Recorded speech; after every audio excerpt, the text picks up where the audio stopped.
దేవుడి నామానికి మహిమ కలుగును గాక. దేవుడు ఈరోజు వాక్యంతో మనతో మాట్లాడబోతున్నాడు. రూతు గ్రంథంలో మనం చూసినట్లయితే రూతు యొక్క జీవితాన్ని మొదట మనం పరిశీలించినట్లయితే రూతు ఒక అన్యురాలు. కానీ దేవుడిని ఆమె ఏనాడు వెంబడించలేదు. కానీ ఆమె యొక్క సత్ప్రవర్తన ద్వారా దేవుడు ఆమెను గుర్తించాడు. ఆమెకి దేవుడు గొప్ప కార్యం జరిగించాడు. రూతు తన జీవితంలో ప్రతి దినము ఆమె యొక్క ఇంటి వారికి నమ్మకంగా ఉంది. అది దేవాది దేవుడు గుర్తించి ఆమెను తుదకు గొప్ప అభివృద్ధిని ఆమెకి కలిగించాడు. మొదట ఆమె ఒక పొలంలో పనివారిగా పనిచేసింది. కానీ దేవాది దేవుడు ఒక ఆస్తి కలిగిన బోయాజీ జీవితంలోనికి ఆ బిడ్డను తీసుకొని వెళ్ళాడు. ఎందుకంటే రూతు ఒక దేవునికి భయపడింది. ఒక మనుషులను వెంబడించలేదు, కానీ దేవాదేవుడికి భయపడింది. అది దేవాది దేవుడు చూశాడు. చివరకు దేవుడు రూతును ఎంతగానో హెచ్చించాడు. రూతు గ్రంథం 2వ అధ్యాయం 12వ వచనంలో, యెహోవా నీవు చేసిన దానికి ప్రతిఫలం ఇచ్చును. రూతు చేసిన ప్రతి దానికి దేవుడు చివరగా గొప్ప ప్రతిఫలాన్ని ఇచ్చాడు. అక్కడ కుటుంబంలో అందరికన్నా హెచ్చించాడు.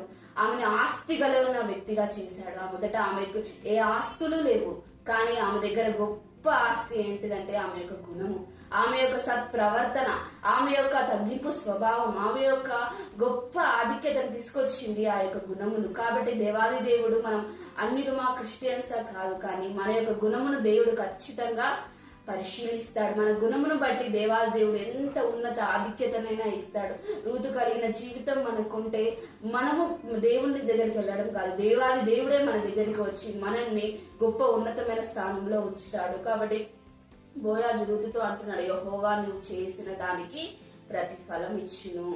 కాబట్టి ఈ రోజు మనం చేసిన దానికి మనుషులు ప్రతిఫలం ఇయ్యరు, కానీ పైన దేవుడు ప్రతి ఒక్క పనిని గుర్తిస్తాడు. ఆ చూసి దేవుడు ఊరకనే ఉండడు, కానీ తుదకు గొప్ప అభివృద్ధిని కలిగిస్తాడు. రూతుకి గొప్ప ఆశీర్వాదాన్ని దేవాదేవుడు తీసుకొచ్చాడు. గొప్ప ఉన్నత ఆధిక్యతను ఆమెకు తీసుకొచ్చాడు. ఆమె అనుకోలేదు, అడగలేదు, ఊహించలేదు, కానీ దేవాదేవుడే ఆమె దగ్గరకు వెళ్లి ఆ యొక్క యజమానురాలుగా, గొప్ప ఆస్తి కలిగిన యజమానురాలుగా ఆమెను దేవుడు ఉంచాడు. అని బట్టి దేవుడు మరి రూతును హెచ్చించినట్లు మనల్ని హెచ్చించాలంటే రూతు కలిగిన తగ్గింపు స్వభావం, రూతు కలిగిన గొప్ప ప్రేమ కలిగిన స్వభావం మనకు ఉన్నట్లయితే దేవుడు ఖచ్చితంగా మనల్ని ఆశీర్వదిస్తాడు, ఉన్నతమైన స్థానంలో ఉంచుతాడు. ఈ వాక్యం మన హృదయంలో ఆశీర్వదించి దీవించింది.